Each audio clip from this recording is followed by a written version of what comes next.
Hello out there in television land. Welcome to yet another edition of It's Your Health. Quick summer. I'm here with my bride, Kathleen, and we'll be bringing you the latest and greatest in healthcare information. Make sure you check with your healthcare provider before doing any of the things that we talk about here on It's Your Health. Right, sweetheart? Right, sweetheart. I love her. We'll be right back after this brief commercial message. Remember, you're watching It's Your Health, your leader in healthcare information. We'll be right back.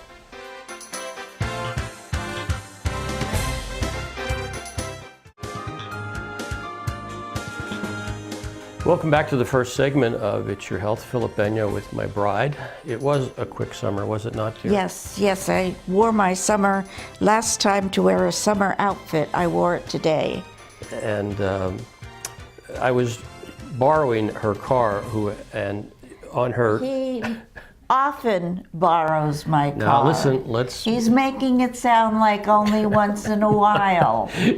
Notice she gives me the car when it's empty on gas, and it requires gas. But that being said, she has a radio station where I can listen to old radio comics, and one of them I ran into was Henny Youngman. Mm-hmm. Take my wife, please. So. That's so funny. He hit a tone because he talked about his wife being an excellent frugal shopper, and she is one of the most frugal shoppers God has created. She will buy anything that's marked down. Last week she came home with an escalator, so figure that out. So. Very funny. Well, let's move right along here. Enough frivolity. Let's talk a little bit about what I did this summer. Okay. I made a trip out to the West Coast to meet our newest grandchild, our 8th one, and had a wonderful time. Did you notice I was gone? I think the dogs did. The dogs were in a kennel. That's what I meant. They missed you. Anyway, one of the things that you told me to be careful of is to move my legs a lot. And there's a headline here about leg and foot swelling during air travel is common and usually harmless. The most likely culprit is inactivity during a flight. Yeah, that is a big deal. We've seen a rare patient with phlebitis from not only air travel, but if you're sitting in a car, it's probably just as prevalent. You should get up and try to walk around every hour. In the car? Yeah, get up and walk around in the car. And then flex your ankles and feet a couple times to help massage them.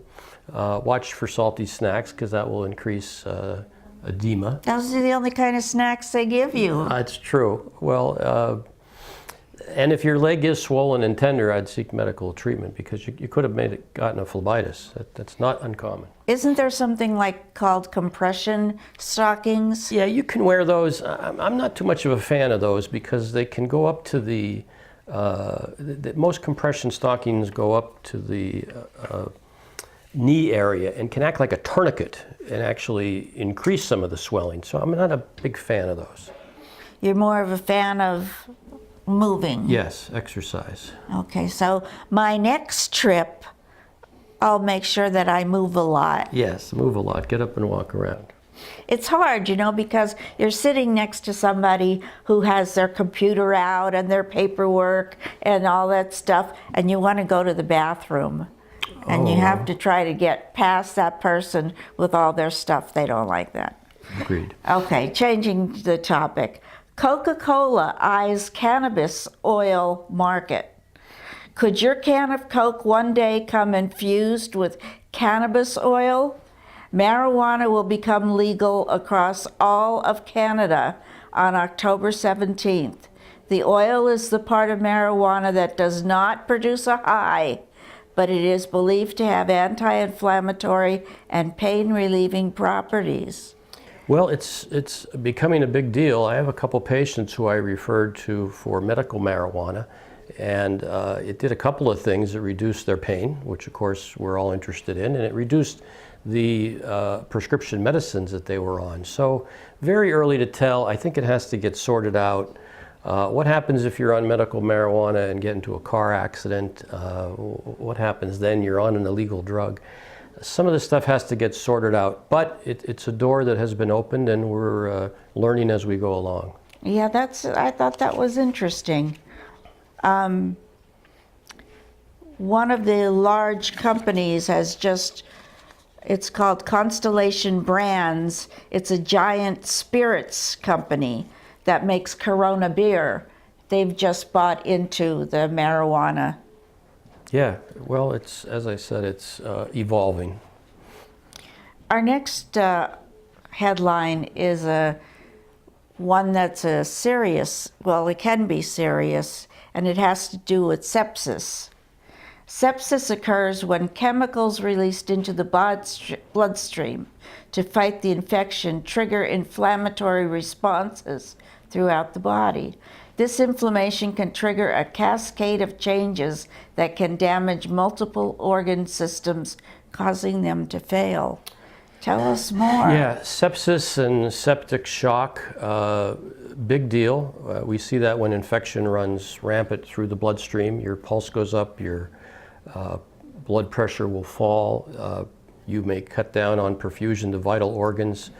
Serious thing. Usually patients with sepsis are admitted to the ICU and seen by specialists, started on antibiotics, and try to reverse the process that caused the sepsis. Sepsis generally has to do with an infection. So it's a serious disorder. We're seeing more and more of it because patients are, of course, living longer. They have implants in them, for example, pacemakers or foreign bodies.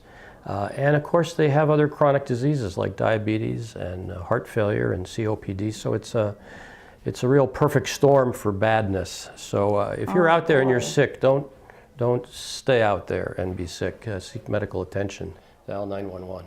If you have two of these symptoms, you should see your doctor. A body temperature above 101 or below 96.8. A heart rate higher than 90 beats a minute. Wow. Respiratory rate higher than 20 breaths a minute. So if you have two of those, you need to see your doctor. Yeah, don't wait. And of course, with upcoming flu and pneumonia season, we're going to be on the lookout for that. We had a lot of flooding in the area, and people have asked us, what about my stuff that was flooded? Is it still good? Can I still use it? And we found out that any medications that have come into the flood waters should be discarded. You can go to your pharmacy and ask for replacements, but you should get rid of them. Also, what I found very interesting is don't eat any food that came into contact with the flood waters. An unopened refrigerator will last about 4 hours. A full freezer will last 48 hours. And if your power's been out and you lost your refrigerator, all your food should go. When in doubt, throw it out. Yes. Yeah, absolutely. That's exactly right. It's a tough season. Well, again, it's the fastest 30 minutes in television history. We're going to be right back after this brief commercial message. Remember, you're watching It's Your Health. We'll be right back. Your healthcare leader. That's true. Forgot.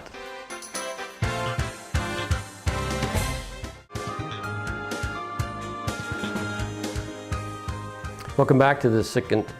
What's wrong with me? Welcome back to the second segment of It's Your Health. Philip Benyo with his bride, and we'll introduce. You must have a joke in your mind, and that's why you can't concentrate on what you're doing. Well, as a matter of fact, it was our anniversary recently, and Kathleen our 25th anniversary. Wow. That's life, isn't it? Without parole.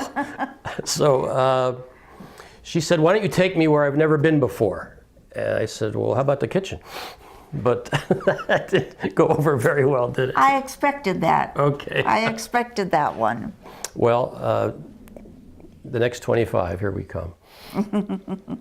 Well, the next topic is a yucky topic, and it's something that, especially at the beginning of the school year, is very common, and that's lice. Oh, yeah. As a principal, you must have seen that, right? Time Oh, and time yes. again? Yes, definitely. Well, lice, of course, is a bug, and it's highly transmissible, and can be found in the hair and the skin, causes itchiness, a rash. It won't go away with conventional anti-itch medication. It has to be treated, and can virtually involve the entire family. So, and as we go back to school and kids congregate, that's when it sort of takes off, if you will. But yeah, we unfortunately see that fairly often. Tell your child to avoid head-to-head contact with any child, no matter who it is, and not to share their personal belongings or to try out their friends' personal belongings. And avoid shared spaces where hat and clothing are. In other words, keep your jacket on a separate hook. Don't put it on a hook with another jacket. And that's easier said than done. And you know what, it reminds me as a kid when we were 10 or 12 going to the Grand Theater or Capitol, my parents always said, don't put your head back on the chair, you're going to get lice or something along those lines. So I never did. I always watched the movies sitting forward.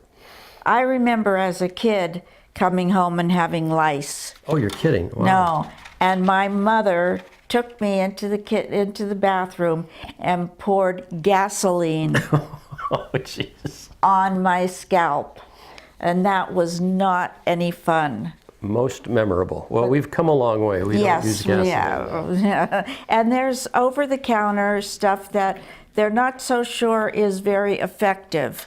But is there a prescription? There are prescriptions, and they're generally effective, but it's crucial that you treat everyone at the same time, otherwise the reinfection rate is kind of high. Yeah, boy. And our next is another serious topic, and that's shingles, is a viral infection that causes a painful rash. Although shingles can occur anywhere on your body, it most often appears as a single stripe of blisters that wraps around either the left or the right side of your torso. It's the same virus that causes chickenpox. Yeah, big thing. Most of us who are out there have been exposed to chickenpox. The virus is sitting in your spinal cord area in hibernation and under stress, and God knows why it comes out, and generally would affect the torso, although it can affect the face, arms and legs. Very painful afterwards. I think the good news is, and the take-home message is, there's shots available to try to prevent this. Yeah, And so there's two vaccines. One wasn't kind of so hot. The newer one, which is at pharmacies, and most insurances pay for it. I would really look into that, because that would be important to get. That's the one where you need 2 shots, right? Instead of 1? Right, you need 2, a couple months apart. Your factors to develop shingles include being older than 50, having disease that weakens your immune system, undergoing cancer treatments, and taking certain medications. Again, any stress to the system will cut loose this virus. And you can, when it first comes out, if you see the rash and the pimples, start on the antiviral agent for that, and that can sort of beat it back. But we're kind of looking more towards prevention. If the pain or it occurs near your eye, you should see your doctor. If you're 60 or older, you should see your doctor.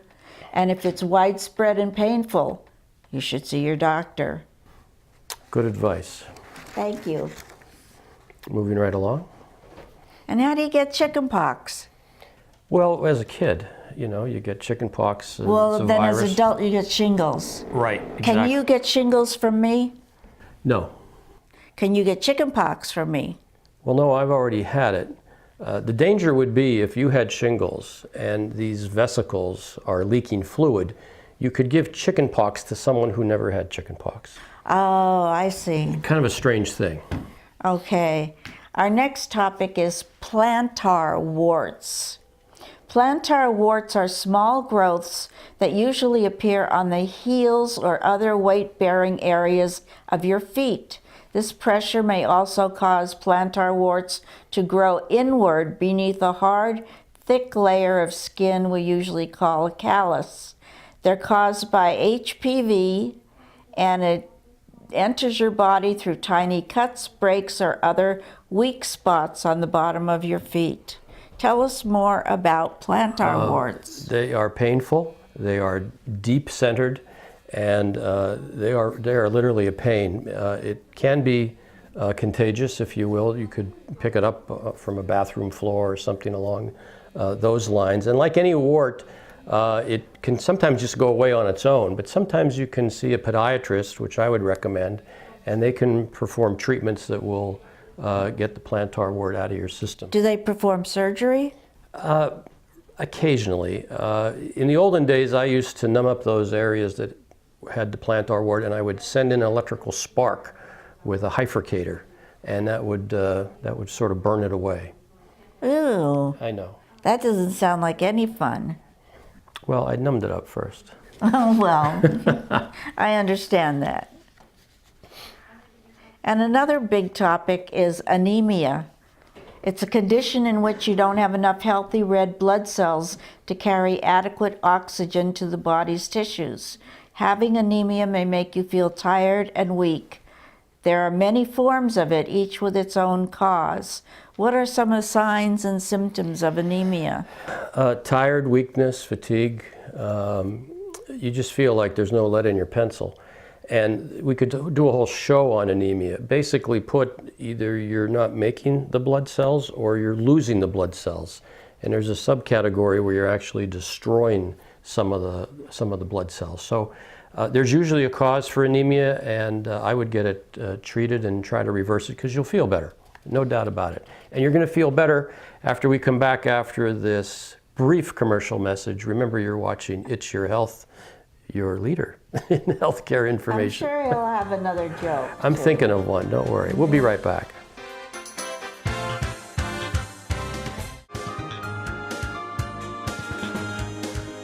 Welcome back to the third and final segment of It's Your Health. Speaking of final segments, you out there in television land have seen the last of myself and my son, Philip, because the torch is being passed to my younger son, the baby of the family, Dr. Dan Benyo. So he and Phil will be doing the show together, and it's you and me. And There's a picture of him back here. Yeah, we'll have to do a full screen overhead shot on something like that. We'll bring it in, don't worry. Sammy's technical about it.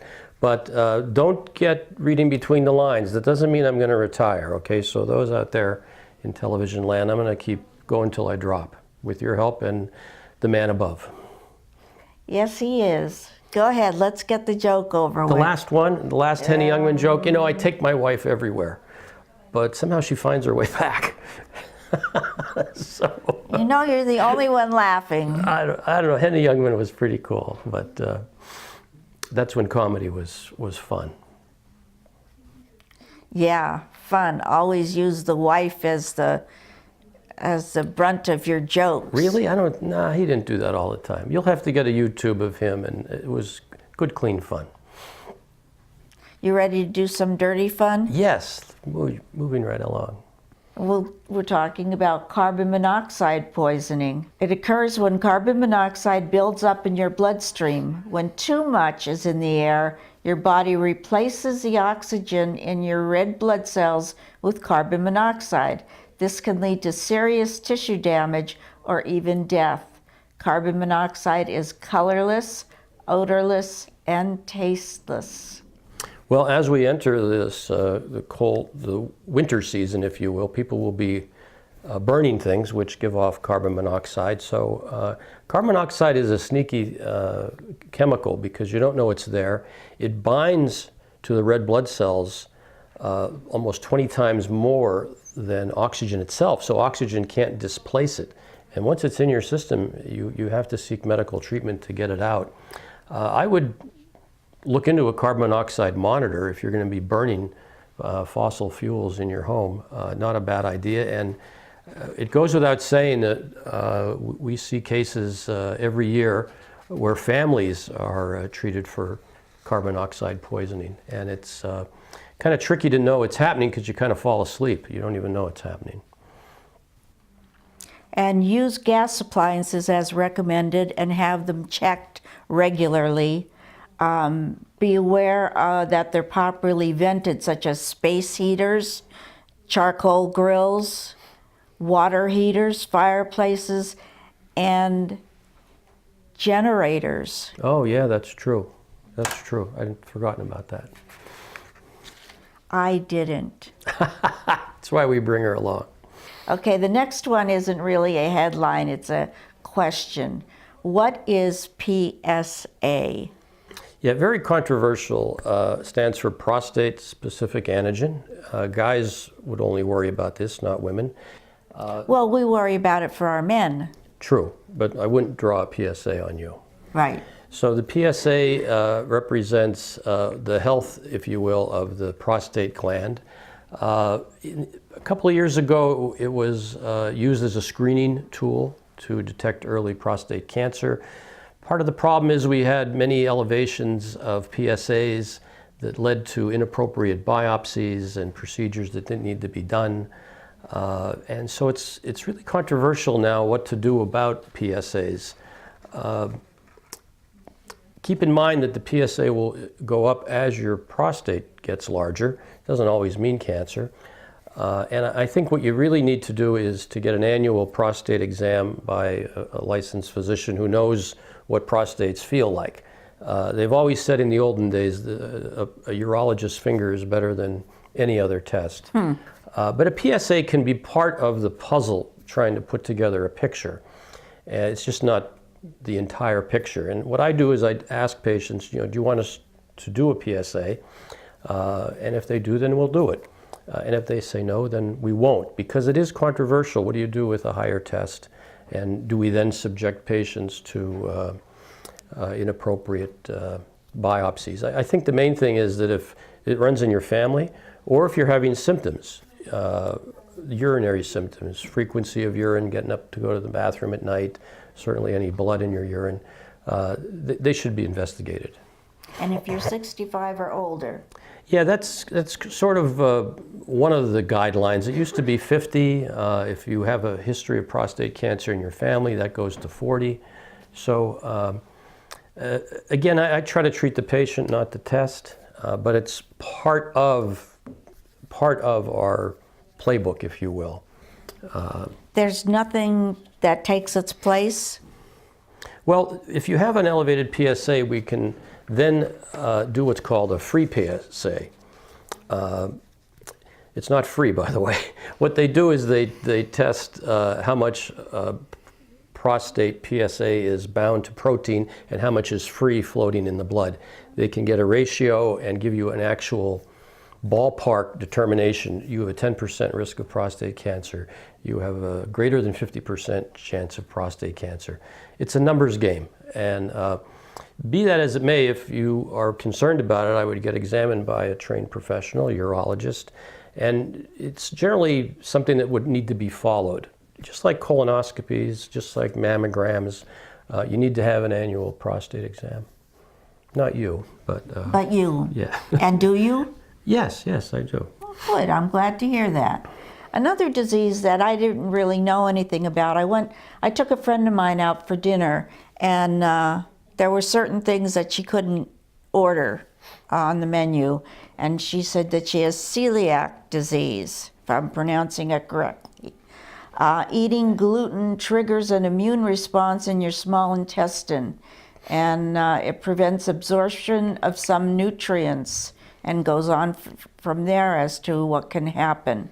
What can you tell us about it? Yeah, it's out there, and we see it if we look for it. A lot of people will have some minor symptoms from a gluten sensitivity, but of course it can go full-blown to getting weight loss, anemia, trouble with absorption of nutrients, thin bones, besides the abdominal pain and diarrhea that you get with that.